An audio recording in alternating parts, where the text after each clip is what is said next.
What up, y'all? This is Zircon signing into another segment of Gaming Thoughts with Z. This is a little segment I do at the completion of a recently released or newly released game that I play, where I talk a little bit about the game and give my own personal thoughts and opinions. And this time we're going over Tales of Arise.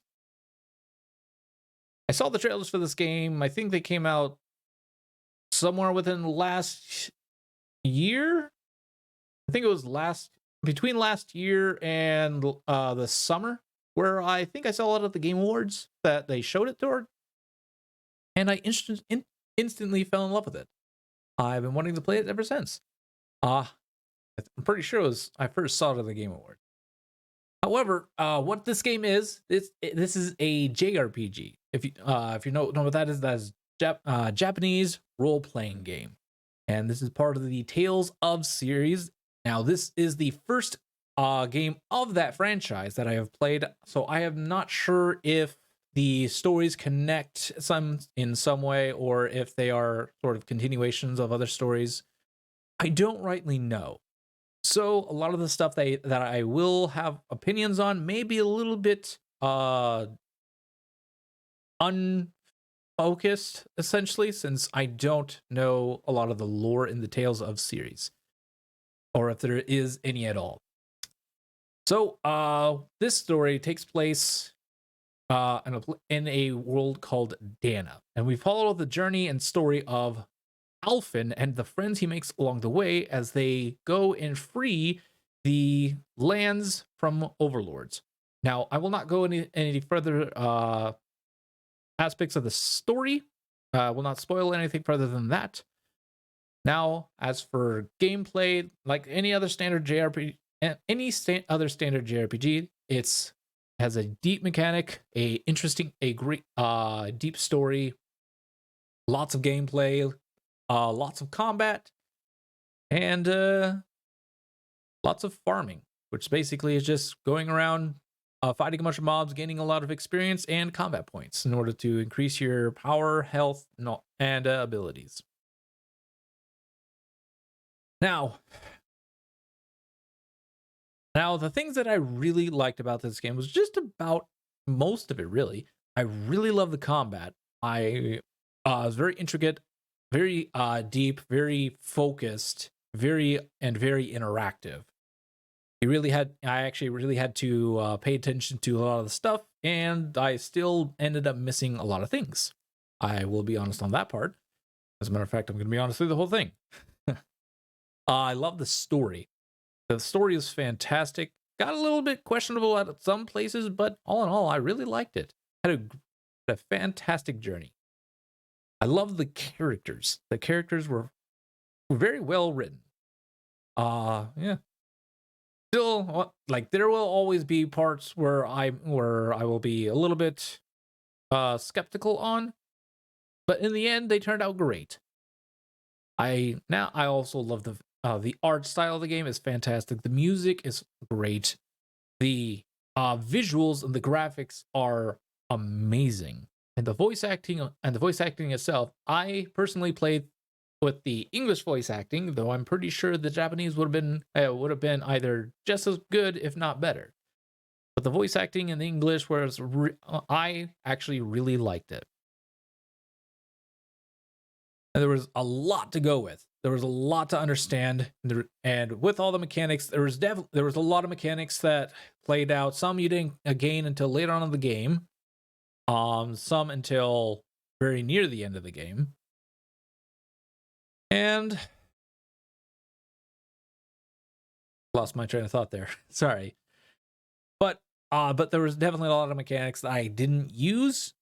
There was a lot of crafting, which I really enjoyed. I also enjoyed the fact that once you crafted something, you could actually save it as a skin. So whenever you craft a new weapon or piece of armor, or attained a piece of armor, or attained a new weapon, one of the factors, you could actually save it as your preference and use that visual the further on in the game you go. You can even switch it up, visual styles, just your preference, and it would still carry over the newer items equipment, which I was really happy about that. I actually played that. Found that out in the demo when I originally played it, and I was happy to see that. Yeah, there also was a point where some of the mechanics I ended up not like just a few of them. I ended up not really using or really focusing too much on. Now, unfortunately, there are definitely some stuff that I wasn't too fond of. Like I said, during the story, there were some skeptical parts and some stuff where it was a little dry. There was also the how some of these cutscenes went. They did a panel style, sort of comic style. I wasn't too caring about that. I didn't really care for that, but I was okay with it. But in all honesty, they probably could have done away with that. However, it still gave the impact it really needed. I just wasn't exactly fond of that. And during the combat itself, there was a lot of yelling. Oh my god, there was a lot of yelling. When I played the demo, I heard all that. I was very turned off by that. I still wanted to play the game. I was hoping that they would add an implement where you could turn off the combat yelling. Unfortunately, no.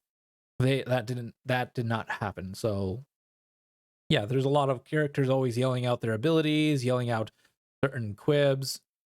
there was just a lot going on. And so yeah, it was a little bit turning away from. But I still absolutely really enjoyed it. Now, in all honesty, that was really about it. Also, a point of fact that there was some of the levels for combat that were required became a little bit more hazier the further on you went, because especially during the later gameplay, where I wasn't entirely sure of the actual levels of a lot of the fights, especially between normal mobs and then the boss. I was always expecting maybe the boss was like possibly 1 or 2 levels above the mods, maybe 3. And a lot of times it turned out they were almost 10 levels above. This is mostly in the later games. And so when I started getting to the end of the game and I was wanting to wrap it up, I ran into the situation where I was a bit underleveled, but I was already too far into the game. So I couldn't really exactly do much except grind a little bit more. Which another factor is, like, I don't mind grinding, but there is a point where there's too much, where too much grinding is required. I originally started this on hard, and I was loving it, and then I ran into, and this was on early in the game, I ran into a situation where I literally had to grind for 4 to 8 hours just to fight a boss, and that includes lowering the difficulty. Wasn't exactly too happy about it. But we got through it. But I got through it. I was happy by the end of it. All in all, though, I will say I absolutely enjoyed this. Now, this review is coming out right after, not right after, but pretty much after the 2021 Game Awards.